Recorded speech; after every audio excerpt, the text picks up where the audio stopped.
for this session. It is a foundational topic for A Course in Miracles. We will be dealing with fear and conflict and reading from chapter 2, section 6. And Julie C. from Virginia has volunteered to be our reader today. We thank you, Julie, for your help with that whenever you're ready. Being afraid seems to be involuntary, something beyond your own control. Yet I have said already that only constructive acts should be involuntary. My control can take over everything that does not matter, while my guidance can direct everything that does, if you so choose.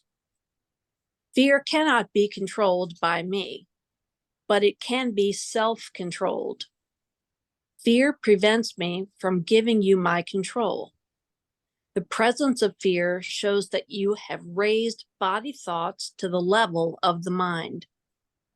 This removes them from my control and makes you feel personally responsible for them. This is an obvious confusion of levels. I do not foster level confusion, but you must choose to correct it.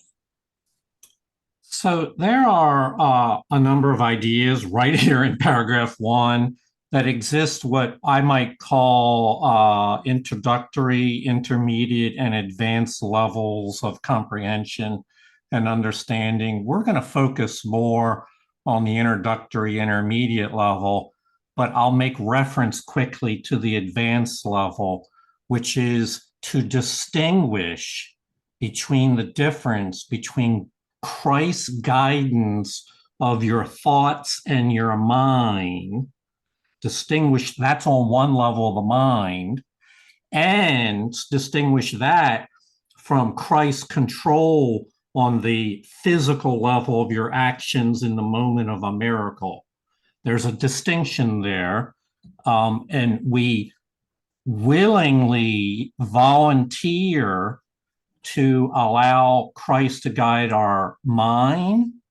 And then in the moment of a miracle, he collapses time and space and arranges things so that a miracle can happen.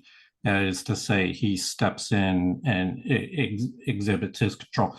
That should all be in contrast to ego guidance of the mind and ego control of our actions, which I'm sure you have experienced and know a lot about. We're not going to focus in today's material on those topics so much. What we are going to focus on is the role of fear. And we want to acknowledge that to the vast majority of people, fear, being afraid, seems to be something you have no control over. It seems to be involuntary. It seems to be caused by something external from you and beyond your control. That is an error. And this course will seek to correct that error by helping you to realize that fear can be self-controlled. In fact, we'll go one step further. Many people, when they are afraid, turn to spirit and ask that spirit would remove the fear. This too is an error. I'm sorry to be the one if this is the first time you've heard it. This is an error because we put fear in our own mind. We cannot then ask spirit to take what we put in there out. So it has to be self-limiting or self-controlled. You have to learn to stop fearing. It's an illusion. It's an interpretation of how you should react to a situation. It's not in itself a fact. And its presence shows that you've taken some interpretation of the physical world, the bodily level, and raised that into the level of your mind, and then come up with a narrative that causes you to be deeply afraid. And you did that with the power of your mind. It's a misapplication of the power of your mind, and it's a confusion of levels. It's starting out with something on the physical world level. It has now become part of your thinking, and therefore you must engage in the correction of that error. And you must choose to correct it. What we will be reading about tonight is first awareness of that. And throughout the Course in Miracles, we will be helping to train your mind to correct that error, to recognize it when it's happening, and to stop generating fearful thoughts and feelings. Heidi? I think I might be a little confused. Christ is the one that guides our mind. So when we have something that comes up, we go to Christ, correct? We receive guidance from all levels of spirit, Heidi. So it's not an exclusive. But what you said is true, but it's not. Christ doesn't have exclusive guidance. What Christ does is he becomes involved in the moment of a miracle, which involves other people. So he's here to help us in the interpersonal interaction where a miracle is needed to help bring about healing with another. So the Holy Spirit heals our mind when it involves ourself, but Christ heals our mind when it involves someone else? That's pretty close, yeah. That's a reasonable way to think about it, Heidi. Yes. Yes. Okay, let me say it one more time to make sure I really have this. The Holy Spirit. So let me say it here in language that I think lines with Course in Miracles, Heidi. The Holy Spirit is taking communications from God and translating them into a level in which you and I can understand it. It's higher to lower communication. And she's translating it for you and for your understanding. For my mind. For your mind, yes, ma'am. For and, my ego mind or my to the mind? level in which you can understand it at the moment, which would mean it's to the level in which you currently understand, and we would say we're still entertaining the ego. Okay. Yeah. Now, and then when we move further along in the program and start to become less afraid ourselves and more able to be able to help others, this is where miracles come in. That involves an interaction between you and another person. And that other person, you don't really understand everything about them and what they need and what they're thinking, but Christ does. And so he engages in those moments in terms of guiding your mind as to what to say or do. Yeah.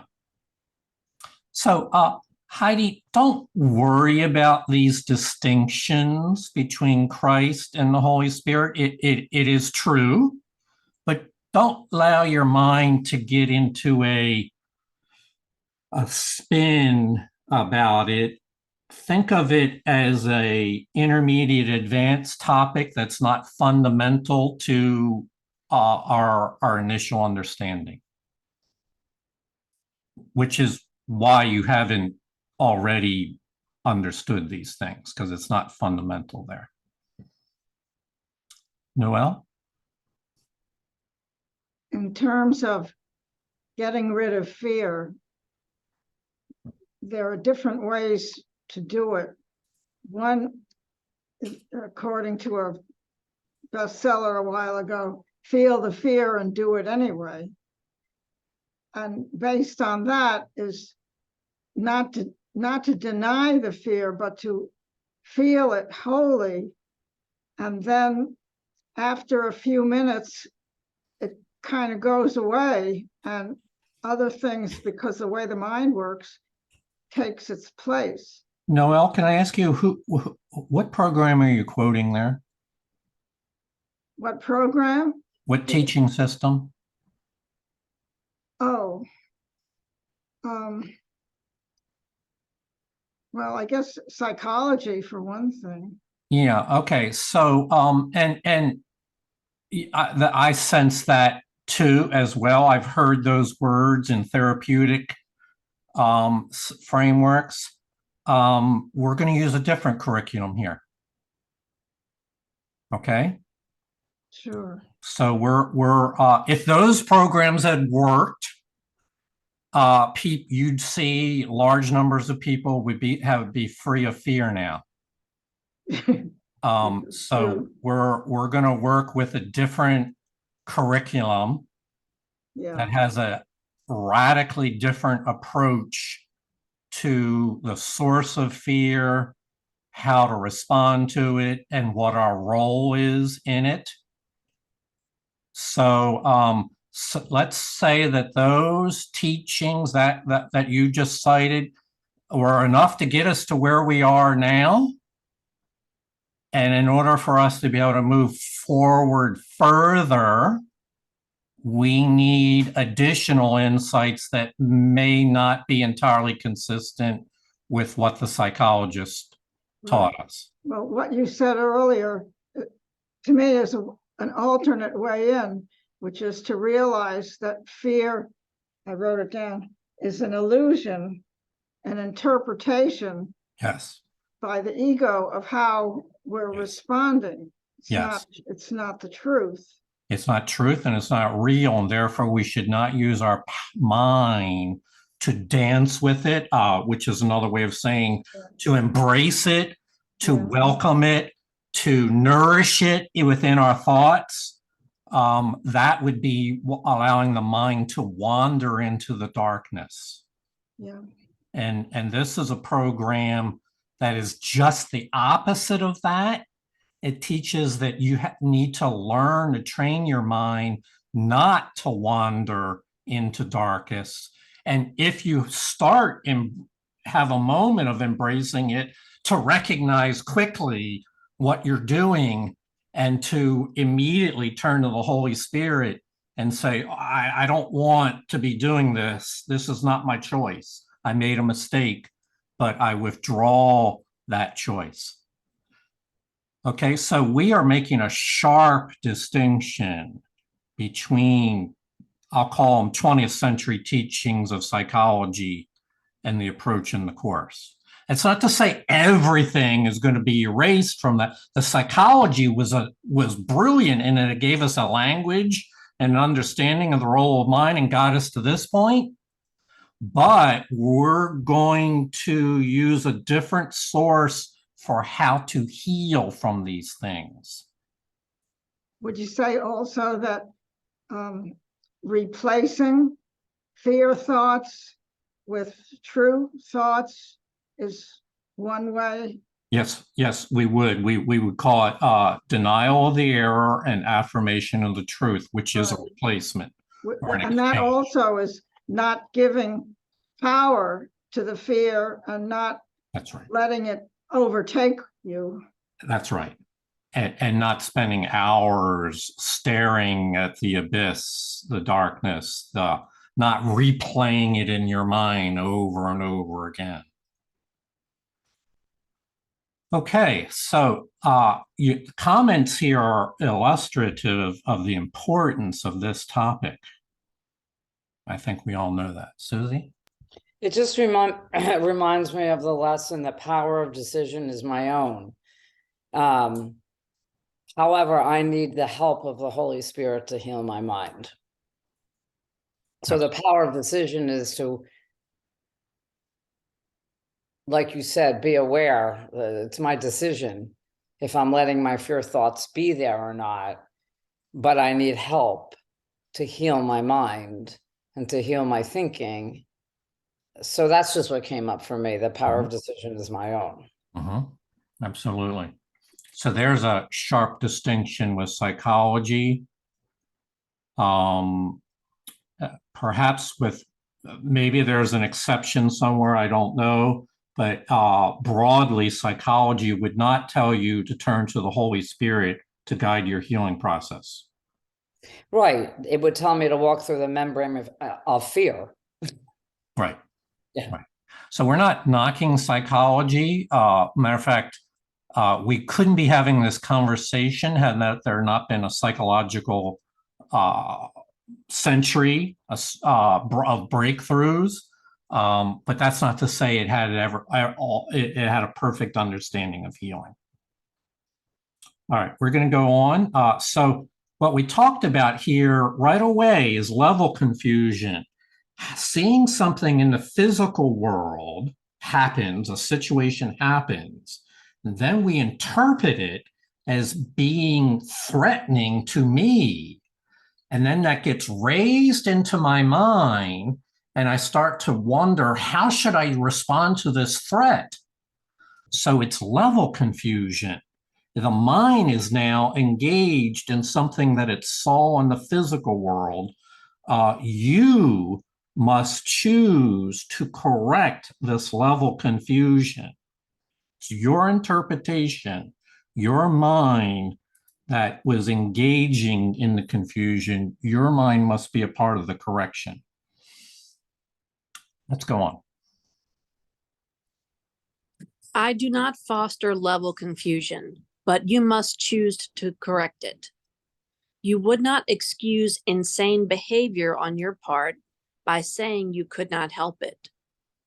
Why should you condone insane thinking? There is a confusion here that you would do well to look at clearly. You may believe that you are responsible for what you do, but not for what you think. The truth is that you are responsible for what you think, because it is only at this level that you can exercise choice. What you do comes from what you think. You cannot separate yourself from the truth by giving autonomy to behavior. This is controlled by me automatically as soon as you place what you think under my guidance. Whenever you are afraid, it is a sure sign that you have allowed your mind to miscreate and have not allowed me to guide it. So this whole paragraph is about level confusion, one of the chief topics of these early chapters. And I know from my own experience, and I'm assuming that is not different from your experience, that I have throughout my life done my best to moderate my behavior so that it operates within moral and ethical boundaries that I believe to be useful. And I don't want to cross those boundaries. Like I've never picked up a gun and pointed it at somebody. I wouldn't even consider doing that. But I have thought things with my mind that had I acted on them would be criminal. I mean, the thought occurred to me, and I actually, for a moment, really believed I was justified, like maybe smashing somebody's face. I didn't do it. I had enough self-restraint. I was fortunate to have an adequate dose of self-restraint, but I thought it. And so this illustrates level confusion right here. We as a world have placed more emphasis on the behavior, the action that we do in the physical world, while being very permissive with what happens in our thoughts and in our mind and the mental world. They seem to be private thoughts, like you could choose to have them by yourself and not share them with anybody else. And therefore, we dismiss them as being unimportant if we didn't act on them, and if we choose to be light with them. In A Course in Miracles, we need to square ourselves up with that and reverse this thinking. Your thoughts determine what you will eventually do, and that you are responsible. This is the hardest lesson for people to grasp, for the majority of people to grasp, is you are responsible for the contents of your mind. And if it's full of fear and guilt and judgment, you are responsible for that content being in your mind. It's up to you to choose differently if that's the case.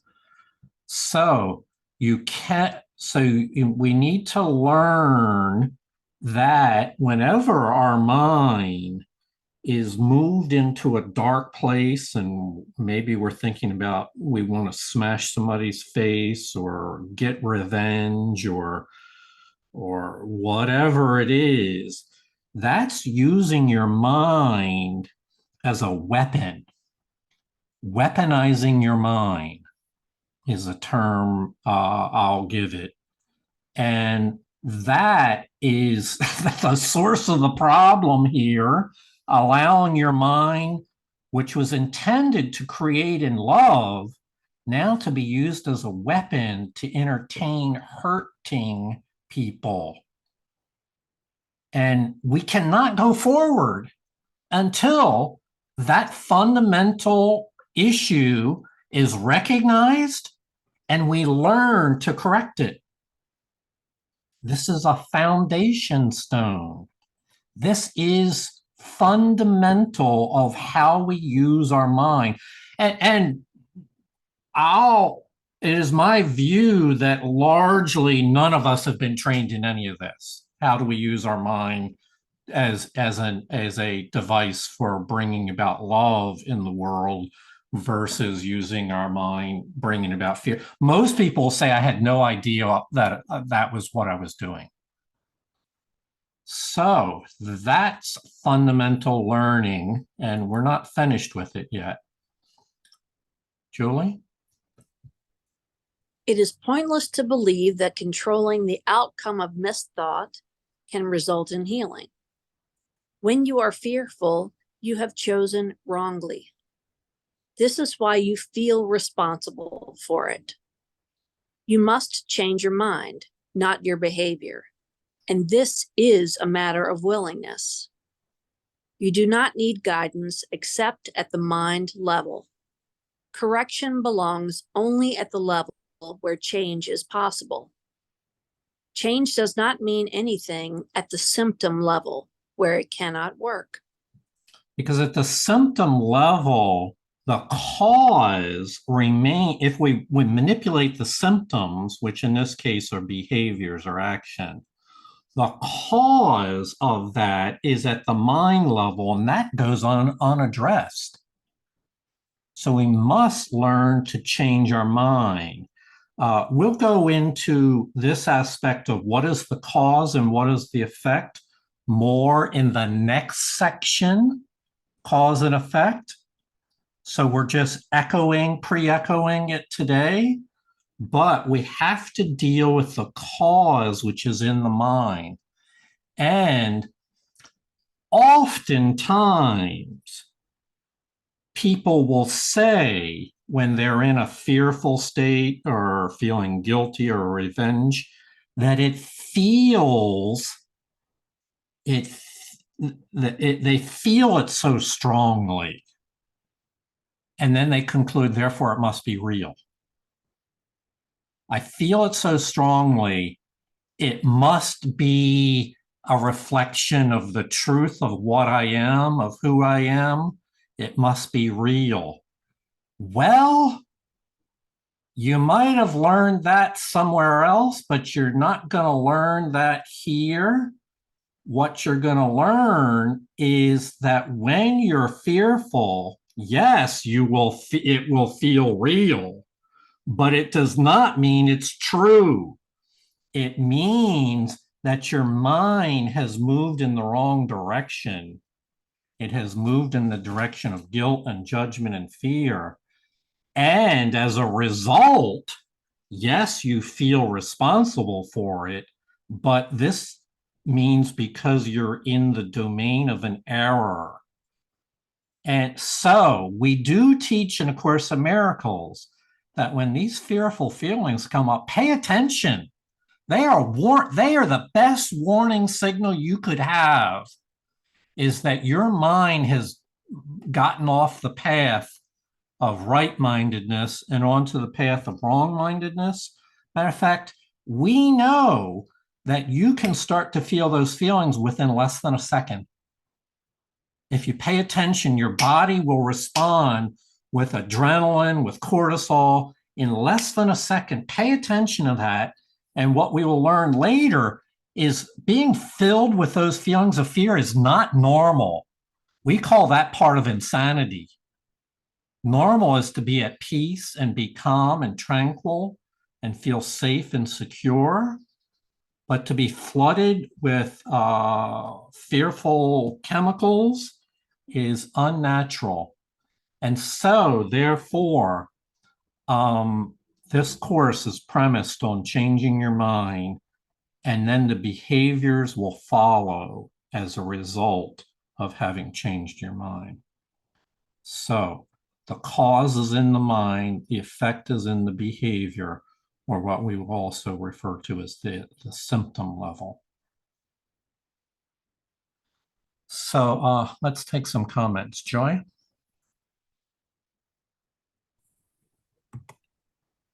Okay. My question is, I don't know if the course talks about feeling feelings, but I've heard it said, when you have a feeling, feel it fully.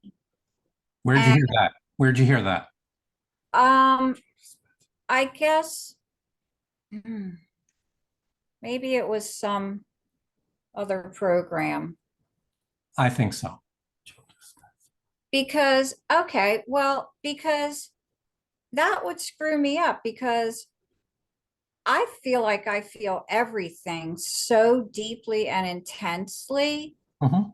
And, I can just begin, like a thought doesn't even have to complete in my mind. It'll just start and I can feel it Right. immediately. Yes, you can. And so I always thought, well, what is the point of feeling it fully? What does that even mean? Sit there and review the situation till I feel so lousy that I can't stand it. And Right. so I think what the course is teaching is that in that very split second, that moment where, that feeling comes over, that right there is the signal to realize I veered off course in my thinking and ask for help to get back on course immediately. I like the way you said that there. Yes.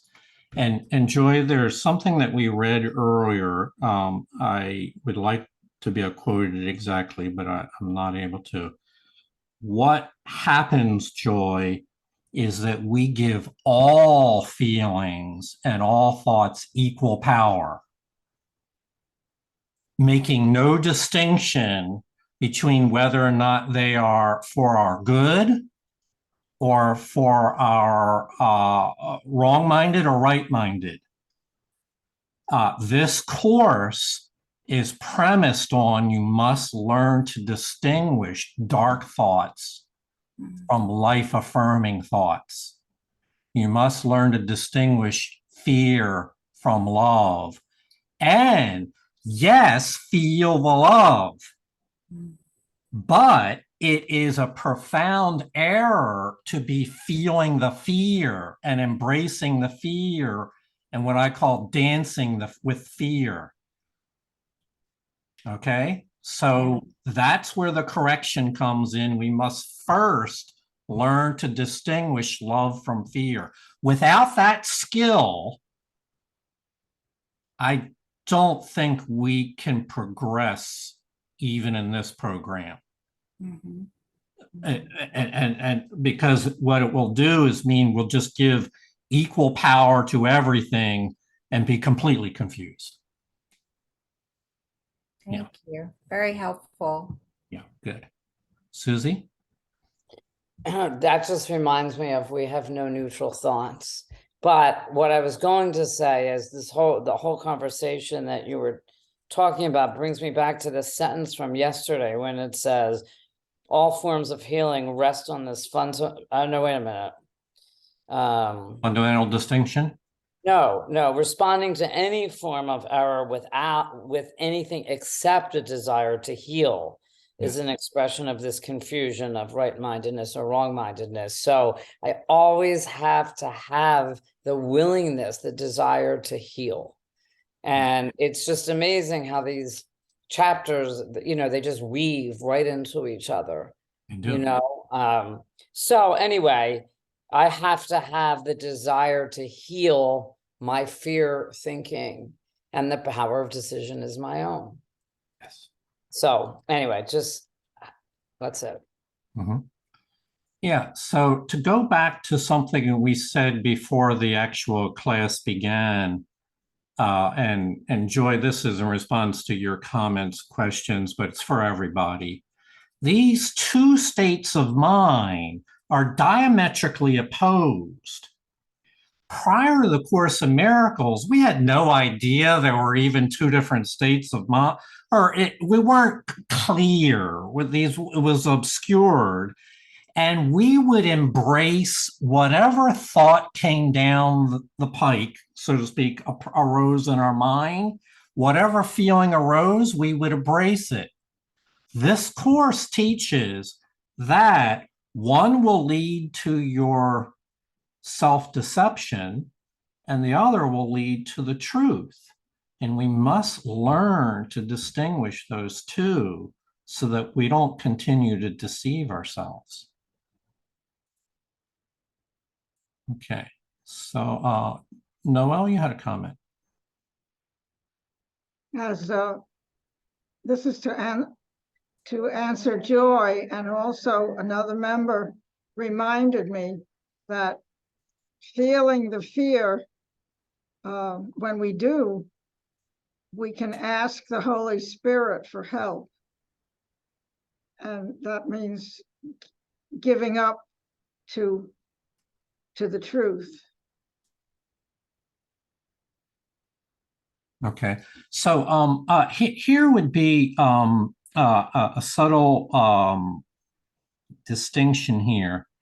Yes, feel the fear for about 2 seconds and recognize you're afraid, and then stop and realize that your mind is engaging in a miscreation and you need help, and then turn to the Holy Spirit.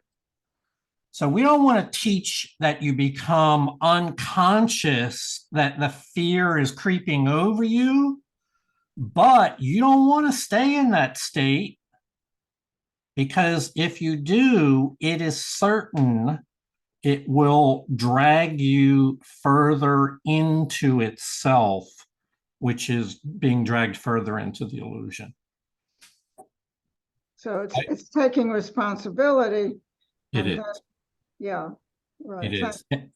And Noel, that seems to be one of the hardest lessons to learn, is I'm responsible here.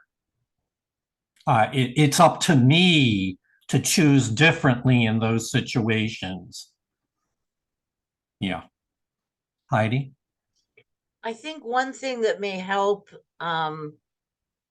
Noel understand why we don't embrace it and feel it is I am addicted to the feeling of fear. And I create it so I can feel fear because it hurts me. So I love if I for 2 seconds embrace it, or love it to let it go, I'm gone. that's my high. That's my ultimate high is fear because it hurts so good. So the thing that I love about the course and what Jonica is teaching is don't even give it a millisecond in your brain or your mind. Let it go immediately. And if it wasn't for this, I don't think I would have been able to stop. And it's truly changed my life by not embracing it for a split second. Not saying everybody's like that, but I personally am. Mhm, mhm. Thanks. Yeah, apparently quite a lot of people are like that, Heidi, and the evidence, if you turn on the nightly news, you'll see evidence of it. So I don't think it's that, I think it's quite common. It's just the course would say it's an error. It's just a mistaken way of responding to a situation. So therefore, correction of we're talking about your fears, but they belong at the level where change is possible, not trying to change the external environment, but trying to change your reaction to that environment. And that correction is your responsibility. You have to choose. You have to make different choices. So why we say choose again.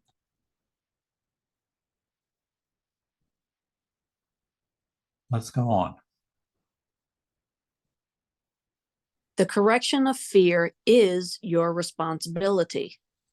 When you ask for release from fear, you are implying that it is not. You should ask instead for help in the conditions that have brought the fear about. These conditions always entail a willingness to be separate. At that level, you can help it. You are much too tolerant of mind wandering and are passively condoning your mind's miscreations. The particular result does not matter, but the fundamental error does. The correction is always the same. Before you choose to do anything, ask me if your choice is in accord with mine. If you are sure that it is, there will be no fear.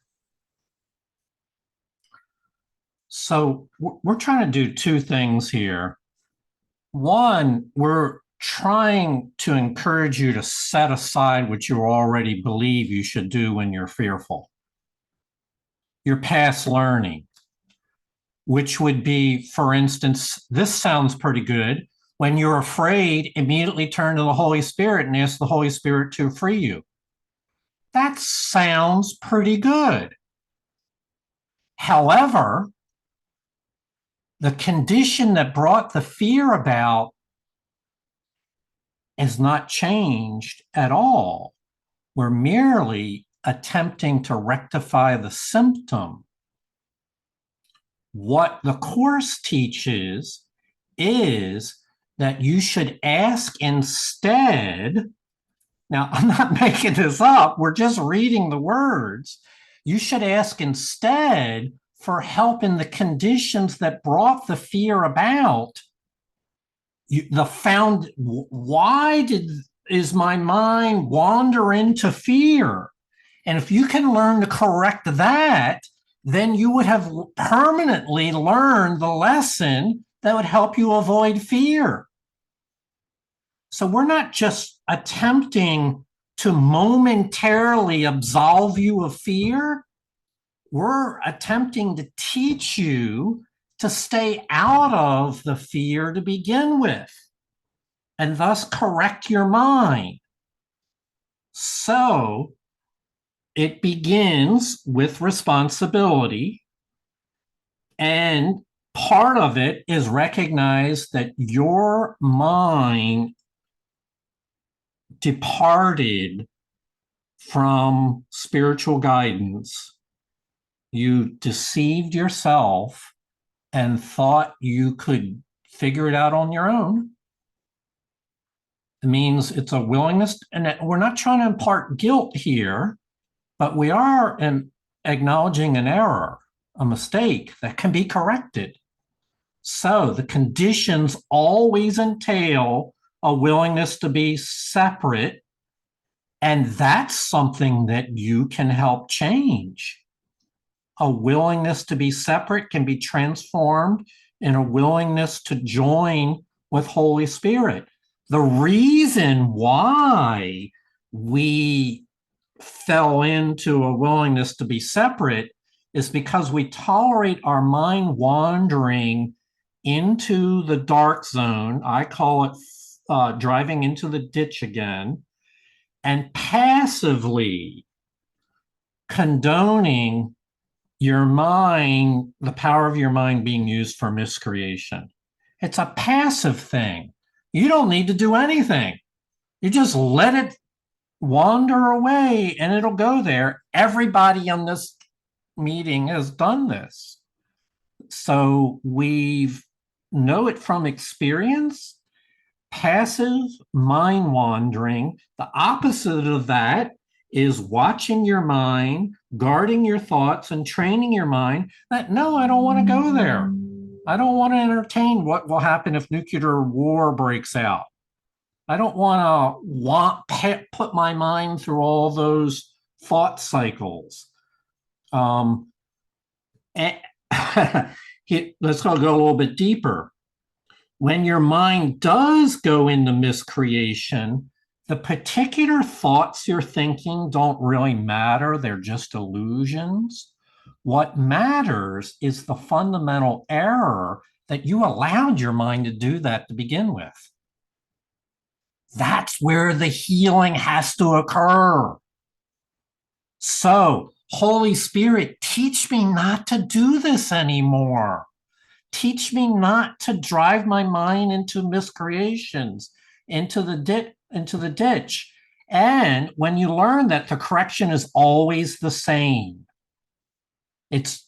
we don't need 100 ideas of how to correct our mind when we've gone in there. The correction, what is the correction for separation? It's always the same. It's before you choose to do anything, ask for help. And if you sense that you're still afraid after having asked, you need to ask some more. And until the fear goes away and you feel enough faith to move forward. So it's really very simple. It's always the same cause. Your mind has wandered away from a union with source, with spirit guidance, and deceived itself that it could figure it out separately, what's best. It's always that cause. And the correction is always the same, is make a decision to ask for guidance and wait until your faith bubbles up, and then you'll know what to do. So let's take some comments. Kathy? So since there's only one problem, that I think I'm separate from God, isn't it, I mean, this basically isn't one solution that I'm not separate from God and that I need to recognize that. So that's all I wanted to say. That's the first half of it, Kathy. Recognize that you're really, that the illusion is not true. Right. It's the first half, but that won't heal you. So what I do is I connect to God. Then I get in a quiet space. Right. I pull myself out of this thinking that I'm in charge, and I'm not in charge, and I let go of the idea that I'm in charge and know that God is the only one. Yes. I need do nothing. God does everything. Yes. As long as you ask. Right. Yeah. That's the part that heals, is where you rejoin your purpose with the will of God, with spiritual guidance, however you want to say it. You rejoin, that brings you into the right-minded state. Susie? So I just wanted to share, this is just a remarkable section, because when I came into A Course in Miracles, I used to ask God to remove certain fears. And then I learned through the course that that wasn't the way. And I know now that all of my fears are the same. And they're because of a willingness to allow myself to be separate, which was a huge clarity, awakening for me to understand. And I now, my prayer is really, so the Holy Spirit help me unblock love's awareness, because when I can do that, I'm not in any fear. But this was really hard to understand in the beginning. Of course. But it's not, and it's so, and if I didn't experience it, like you always say, Jonica, there's an art and a science, and it's experiential, I wouldn't understand it, but it really is true. I understand what my fears are now. They're just illusions based on all kinds of stories I had miscreated for myself. So the ability to be able to be willing to see it like that, like all the form is the same.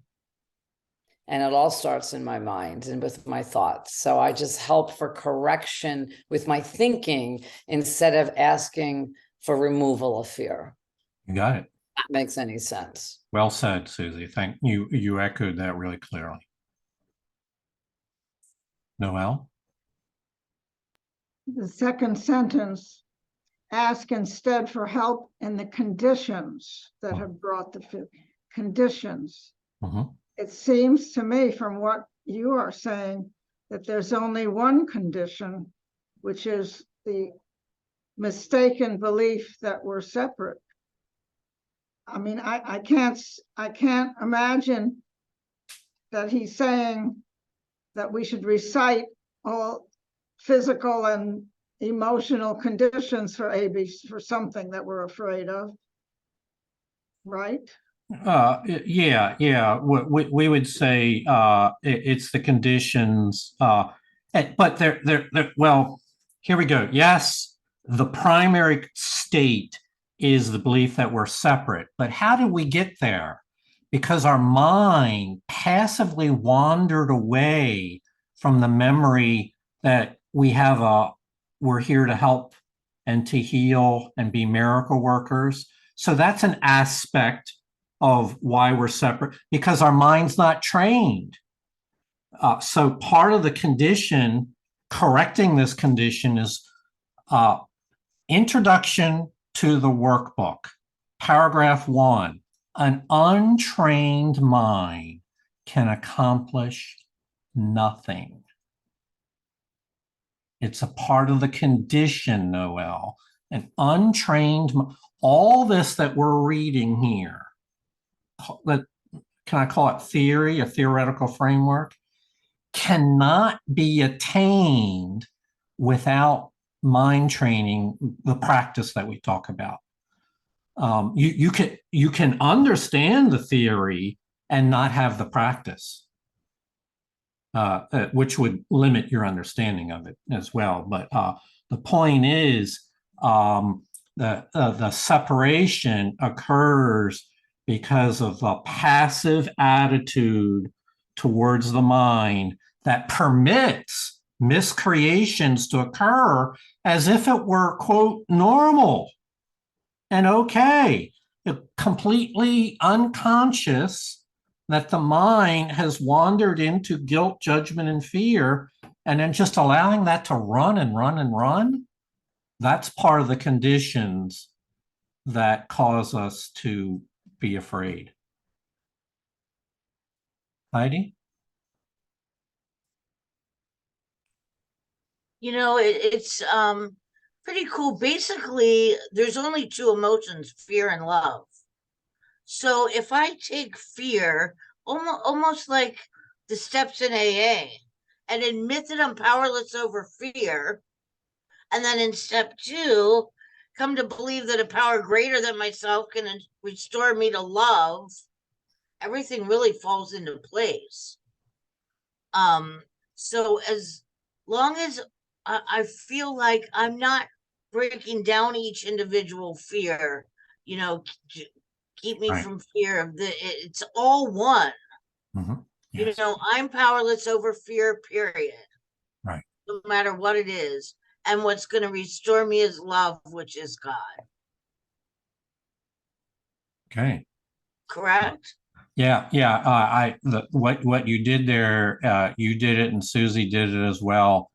Fear has many forms, but we're not interested in distinguishing the subtle shades Right. of darkness. We just recognize it all as the same, and with the same solution.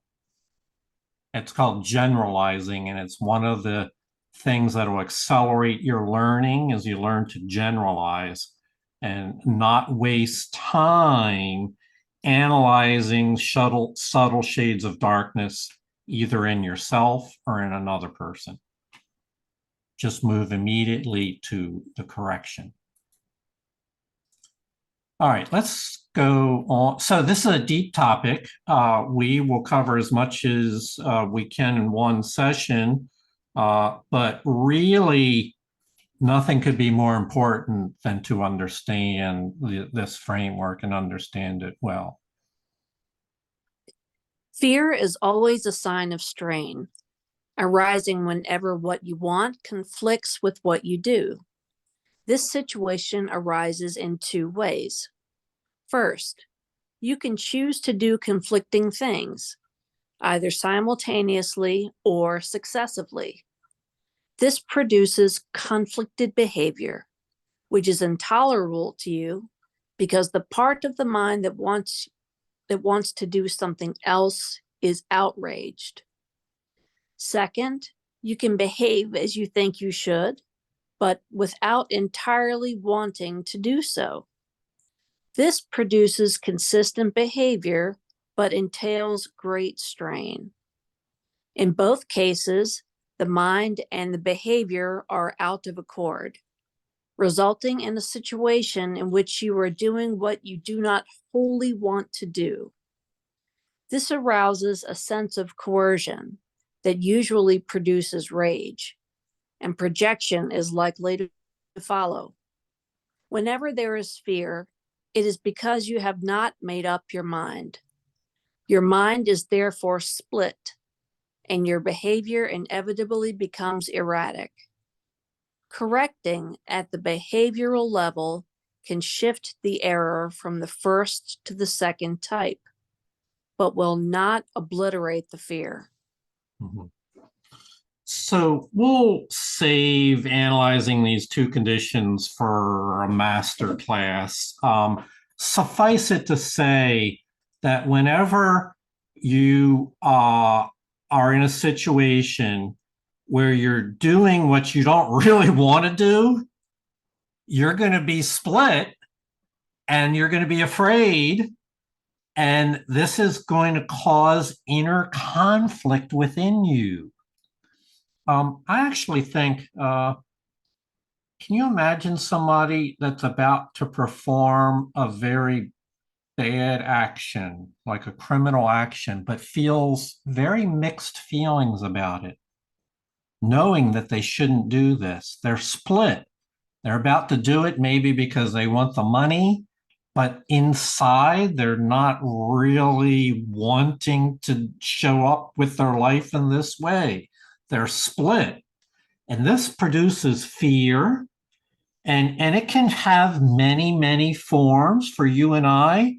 It might be more like, they used to use the example of stealing pens from the supply cabinet at work. Which seems like a very innocent little thing. We're only talking about pens, right? I mean, who's it gonna hurt? There's a whole cabinet full of pens there. But within you, deep within, is that really what you want to be doing? Is taking things from that are not your own so you save $3? So these kind of splits are tolerable if you're unconscious, but as you become more in aligning and choosing to be in accord with the Holy Spirit, you become more sensitive to your choices, and the conflict within becomes intolerable. And so correcting the behavior can shift the nature of the error, but it doesn't obliterate the fear. In order to obliterate the fear, you have to go beyond the behavior level and get to the level in which the thought occurs.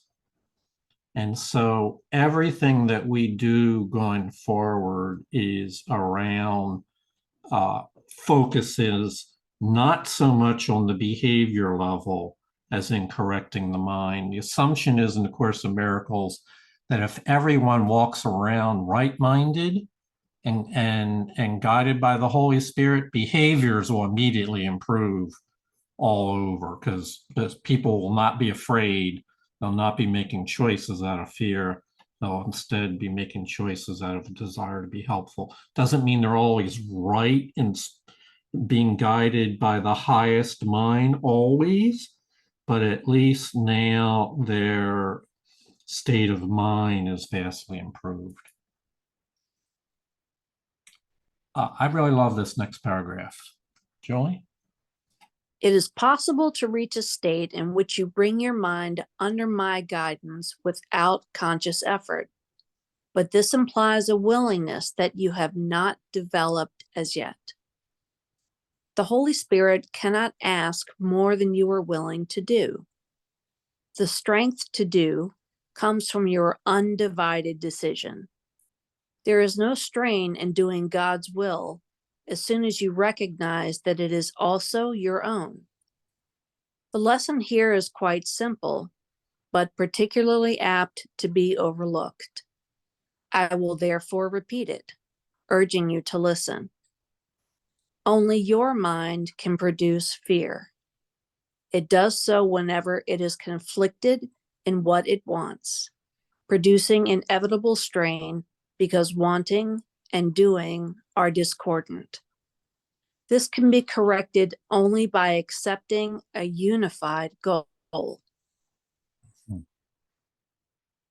So that's our intention of this program, is to train the mind, correct the conditions that lead to fear by training the mind, which requires that we learn to be conscious of what the contents of our mind and to distinguish between wrong-mindedness and right-mindedness. And the goal is that over time, we'll no longer be split between what we're doing and what we're willing. We will have undivided decisions. And so we'll get to this later. This is about having a unified purpose, a unified goal. This is about uniting your will with the guidance of the Holy Spirit. That's the outcome, is to no longer be split within, and therefore there is, in a right-minded state, there's really no cause to generate fear.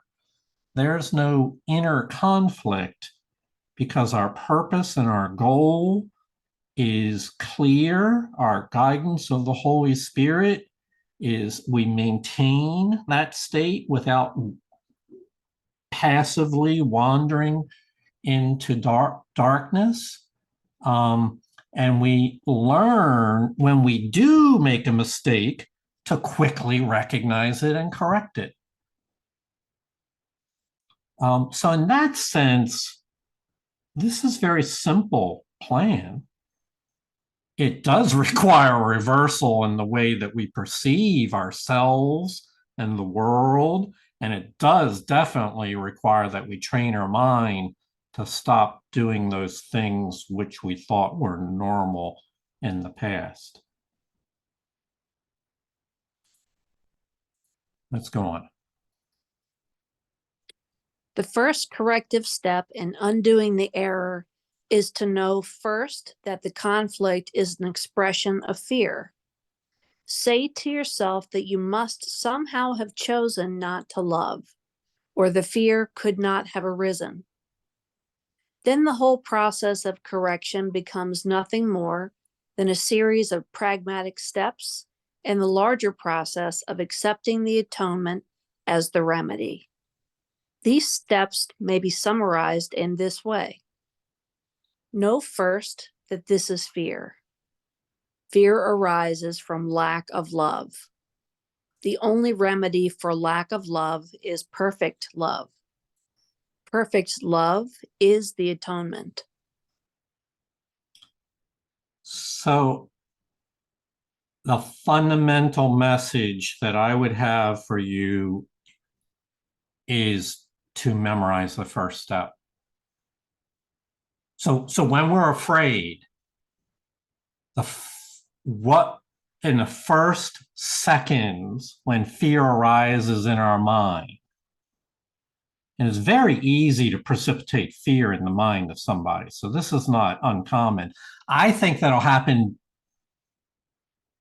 between now and tomorrow in your mind. A fearful thought will arise. So you have an opportunity to practice.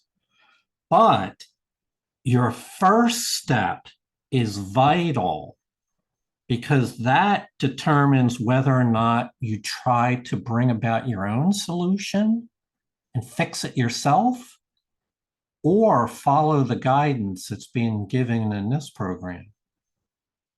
And so therefore, quiz yourself. What is the first step when fear arises in my mind? And it's obvious that you must accept responsibility.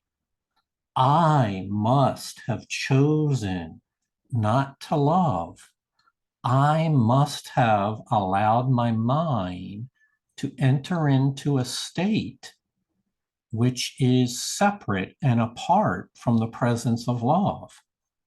I'm responsible for that. Until we begin there, we can't make progress because, and if we begin there, then instead of immediately turning to the Holy Spirit to try to get a quick fix, we start to correct the error, which is, well, why did I allow my mind to wander into that? We start to motivate ourselves. I've got to learn to stop doing those things and entertaining those fearful thoughts. And then we can teach you the subsequent steps from there if you can master the first step, is to recognize I must have somehow, my mind must have wandered into darkness, and I'm willing to stop and choose again.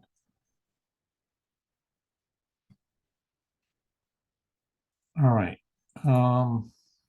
let's go on. I have emphasized that the miracle, or the expression of atonement, is always a sign of respect from the worthy to the worthy. The recognition of this worth is reestablished by the atonement. It is obvious then that what you are afraid, it is obvious then that when you are afraid, you have placed yourself in a position where you need atonement. You have done something loveless, having chosen without love. This is precisely the situation for which the atonement was offered.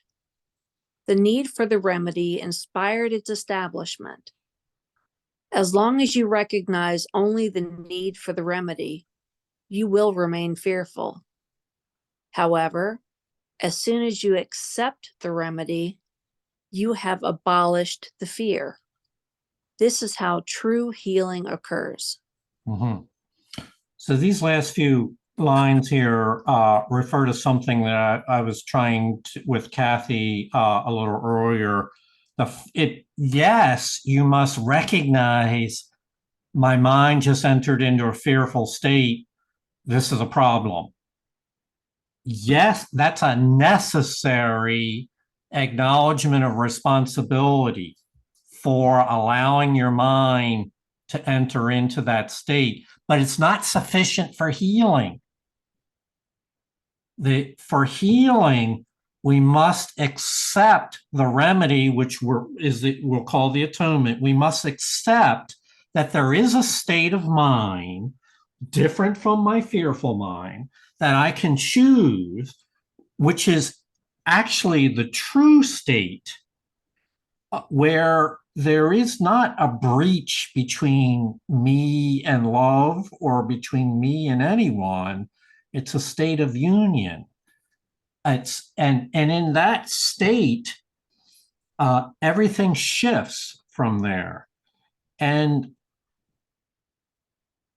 we must learn to do that frequently and quickly so that it eventually, did it say in the previous paragraph that eventually this becomes a new habit?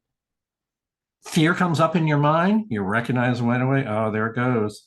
But it can't be true. And so the whole process, it's like anything. Once you really learn it well, it becomes easy to repeat again and again and again. But at first, while you're learning, you have to slow down and take it one step at a time. That's kind of the level we're explaining it here.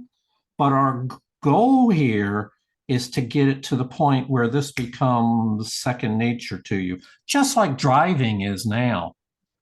If you've been driving for years and years and years, you don't think about it a lot, you just do it. But the first time you got behind a car, well, you probably had to think about it a lot. Susie? I think it's really important for me to recognize what it was, key for me to know that the Holy Spirit will only meet me where I'm at. So that's why, however, as soon as you accept the remedy, I would get relieved of some of those thoughts. I love this because it says I will remain fearful until I really do accept the remedy. So I used to think that I was, asking the Holy Spirit enough and praying enough, and, why weren't some of my fears gone? It was only because I wasn't accepting the remedy. I wasn't willing enough. And the more willing I become, the more my thinking changes, or the more the Holy Spirit is able to get in there and help me. Mm-hmm. And that's important. It is. I think what Susie just said, really, I hope you all heard it, that she started in a practice partially willing. And over time, her willingness increased to become more wholehearted, more completely willing. There's even a line in the course that talks about total willingness. We don't all begin there. And so we got to, as she said, we got to begin. The Holy Spirit meets us where we're at. And that's a good beginning. And then we progress forward. Heather? Yeah, I was just thinking a simple way to do it is like what Heidi was saying, that I want to exchange my fear for love. that's taking an action, and it's asking for the remedy. I want to exchange this fear, and I want to accept the remedy, which is the mind, a change in mind. That's all. Yeah. Simon? Hi. When it says here, however, as soon as you accept the remedy, you have abolished the fear, and the remedy would be the atonement. Now, would that be, in a practical sense, would that be asking the Holy Spirit, as you said several times, where would you have me go? How would you have me help? Or sometimes atonement sounds like an elusive, esoterical thing that just is floating around, ungraspable. If that makes sense. It does seem that way, and it did for me, Simon, for a long time. But I assure you, it's really actually very simple. It's really about union with the Creator's plan, a union with love. So in terms of how to get to what should I do, where would you have me go, what would you have me do? First, we need to get our mind in the right state, right-minded state, by accepting the atonement, so that we are joining our will with the will of the Creator. And then from there, we can proceed to what should I be doing with myself. Okay. Yeah. So, and all this in practice, Simon, happens sometimes within seconds. I mean, this is not a long, protracted narrative. This is like, God, what would you have me do? I want to do what you want me to do. Where would you have me go? So it all, but when we're trying to understand how it's necessary to get out of fear and into atonement, we break these things down into step at a time. Okay. Got it. Thanks. Yeah. Julie, you had a comment. Yeah, the person that introduced me to the course a long time ago would offer the suggestion to speak in a declarative way. And I think what she tried to help me understand back then, which was mind-boggling, is that remaining perhaps in a position of identifying with the want increases the sensation of feeling the want. Yes. And that, like, I just thought she was nuts. I had no idea what she was talking about. But today, because I can remember just earlier today, I was kind of in a spin, and I accept the miracle of healing. I know exactly what to do. God is here and God is helping. That type of stuff. Mm-hmm. For me, that's the way I try and practice, living the course versus studying the course and wanting to understand the course. Right. Because I get stuck with words sometimes. I talk myself right out of the miracle. Mm-hmm. Mm-hmm. Yeah, so I like where you're going with that, Julie, because this really is intended to affect the way you live your life. It's a practical application. It's theory can only do so much for you. We've got to learn how to apply to our life and practice. And so I think your focus there, you do well to keep your focus there. All right, we have just a little bit more. I want to make sure we finish this section here. Everyone experiences fear. Yet it would take very little right thinking to realize why fear occurs. Few appreciate the real power of the mind, and no one remains fully aware of it all the time. However, if you hope to spare yourself from fear, there are some things you must realize and realize fully. The mind is very powerful and never loses its creative force. It never sleeps. Every instant, it is creating. It is hard to recognize that thought and belief combine into a power surge that can literally move mountains. So this just came to me as Julie was reading. If you hope to spare yourself from fear, that's an if statement. And I would submit that oftentimes we did not have that hope for ourselves. We tolerated mind wandering, tolerated fear and darkness, and lost the hope of being free from fear. So part of this program is to restore your sense of self-respect, that you are worthy to live in peace, that there's no reason why we need to tolerate anxiety and fear and guilt and judgment and despair and depression and on and on and on. There's every reason to hope to spare ourselves from fear. And it comes back, Noel, to the conditions. But we're going to have to train our mind to do that.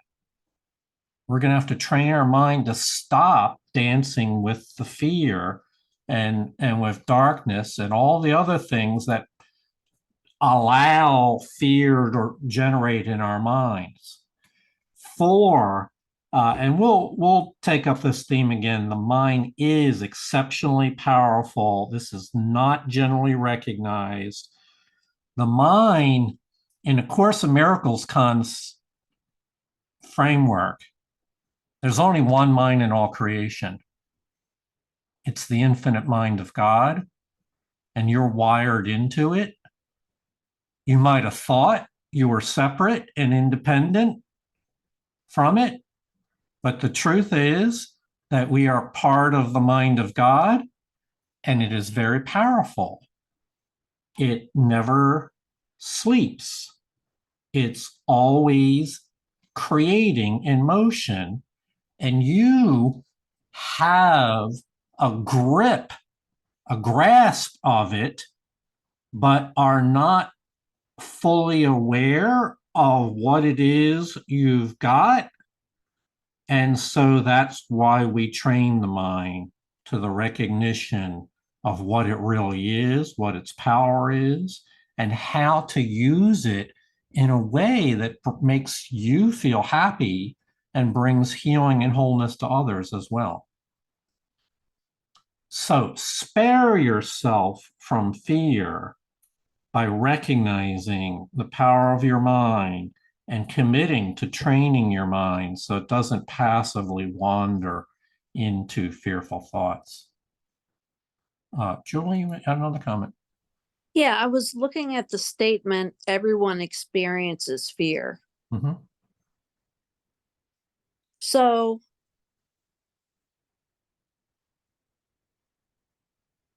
is that just acknowledging that we're not fully evolved? Is that just making a statement about the commonality of where most people live?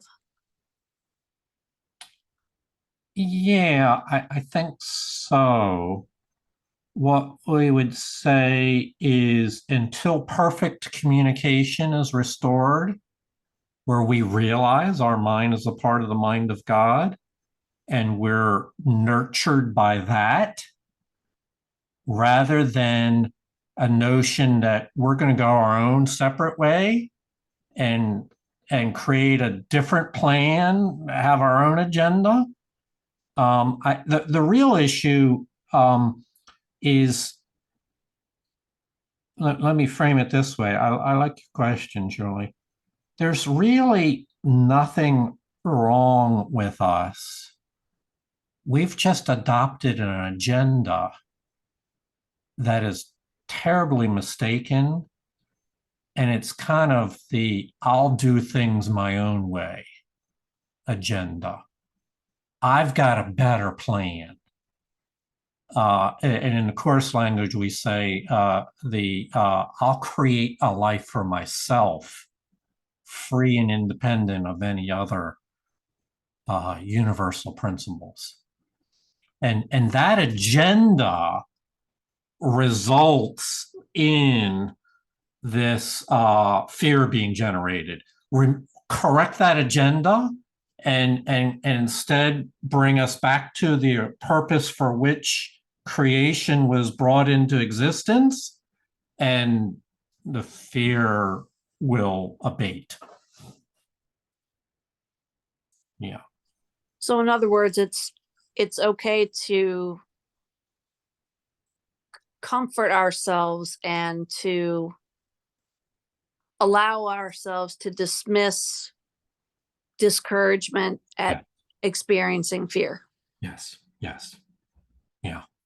I really think of it, Julie, as simply a childlike mistake. I didn't know any better.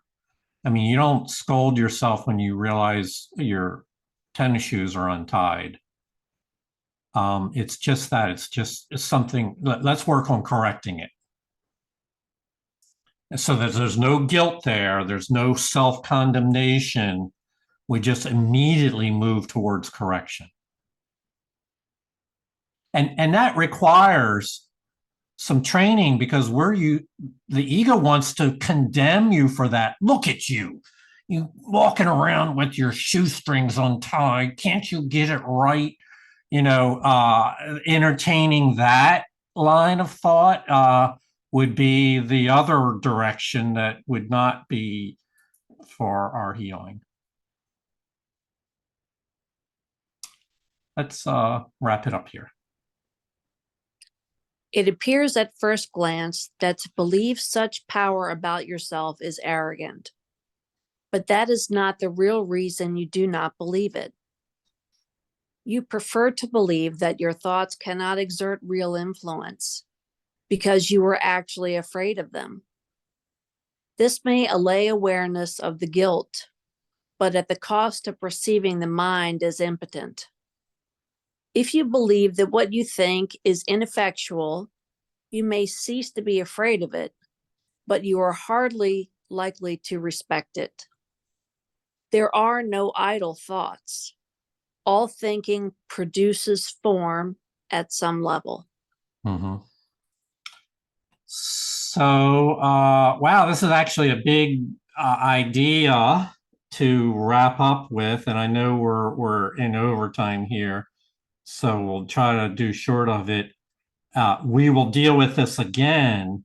We said earlier that, or I told the story about myself, how I learned to restrain my behavior, but my thoughts, oh my goodness, I thought about punching people in the face, but I didn't do it.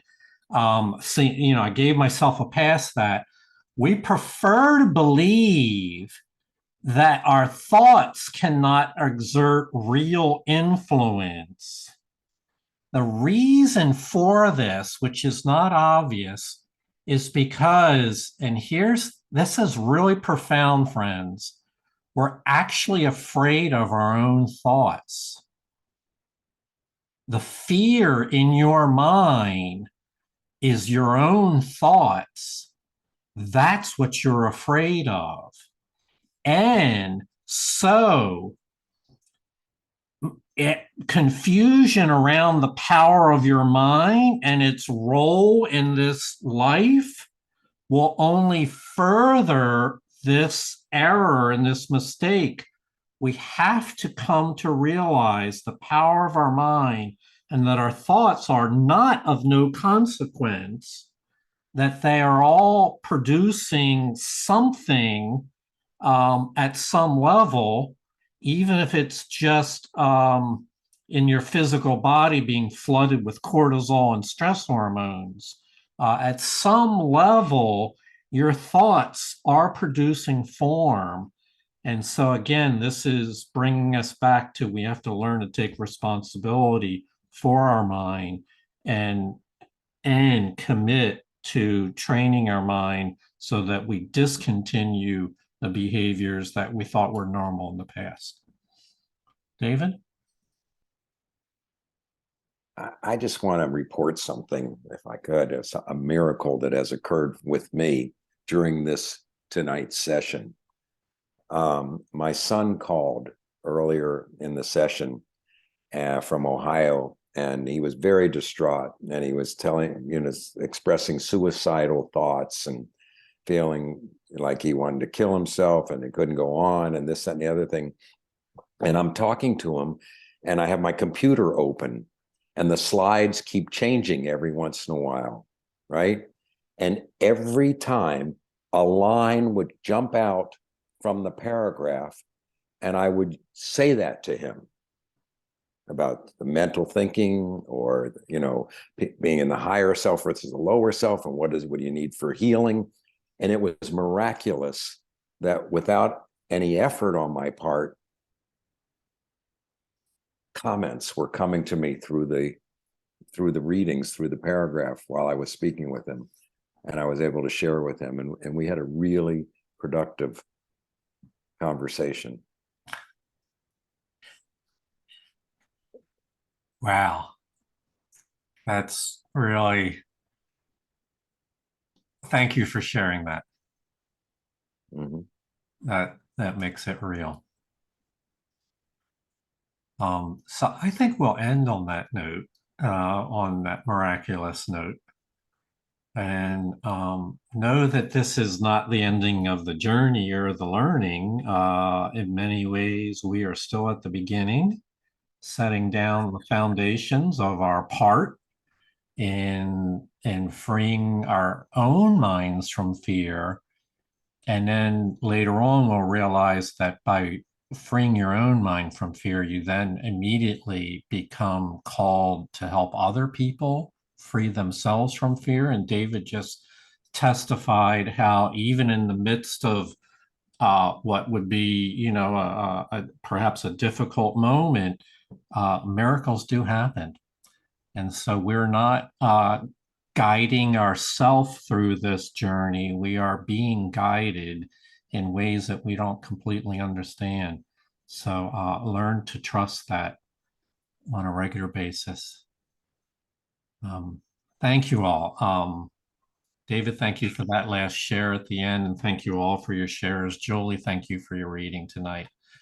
We'll pick up with other aspects of what we read about tonight will be covered again in the next few sections. Tomorrow we'll do cause and effect. It's a section called cause and effect. Thank you all. Namaste. Thank you, everyone. Namaste. Thank you. Thanks, Julie. Namaste.